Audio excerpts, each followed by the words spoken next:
me tengo assim uma combinação. Ita quer que o mundo está evolucionar e está inovar. Então, agora está acabando a escola atualmente, bota bem com pensamento, ou bota com a matéria não está queda cambia, e agora bota bem que aire fresco. Pero naturalmente, vou mestre de experiência. Ita quer a melhor combinação de experiência e combinação de inovação. Então, a combinação de uma com mais experiência, que pode transmitir essa aqui para sim a área, esta temática política, pessoa, não tem temática que pode sair fora da escola, maneira para comer, não existe uma escola de política. Não existe uma escola que pode acabar como político e dizer, ok, a homem está clape arena e não. Ita quer ter sua preparação com ele. E esse é o botim cozinha de isso não gota mais experiência para botar obra. Então, bota pôr o drag bem, bota parte na nova com a shift de mentalidade que bota botim, a floque bacinha. Então, dinâmica quer essa combinação de combinar experiência e combinar agora a parte de inovação, a parte nova, então é parte da área fresca de juventude. E pensei também não encontrar uma pergunta que eu como está aí. Agora para quis um partido tradicional. Então, sei sempre está na visão como jovem, porque um partido tradicional. E agora me está dizendo não, é um partido tradicional.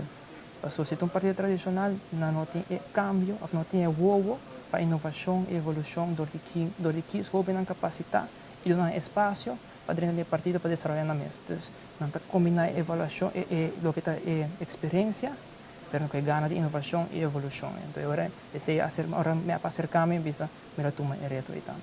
O que a Aruba significa para você como jovem? Como jovem, minha mesa estuda na Holanda, com relativamente jong, 17 anos, mas me veio eu vai Holanda, mas sempre het achterhoofd que dia me quero vir back e me quero contribuir no meu país.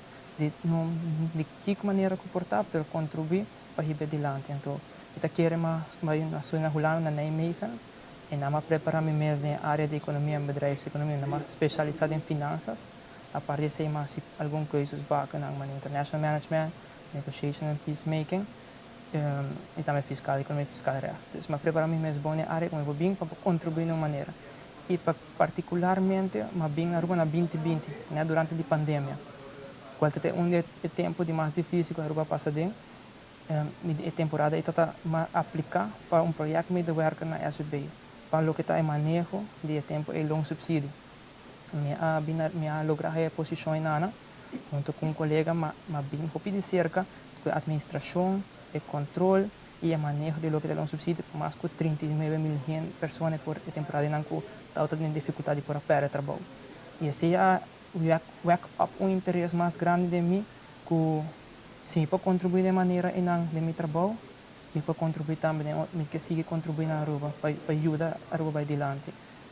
Mas sigo preparando-me mesmo, mas agora na área de segurança social, é uma área muito importante na Aruba, qual agora vai decidir via escola internacional de México, junto com a ITC Isla de Itália, preparar-me mesmo para lograr meu diplomado em técnica actuarial, onde atualmente me está trabalhando em função de actuarial de werker, como está calcular a projeção de lo que te fonda na nossa administração na SB e assim também ajuda a no meu país a Aruba adiante.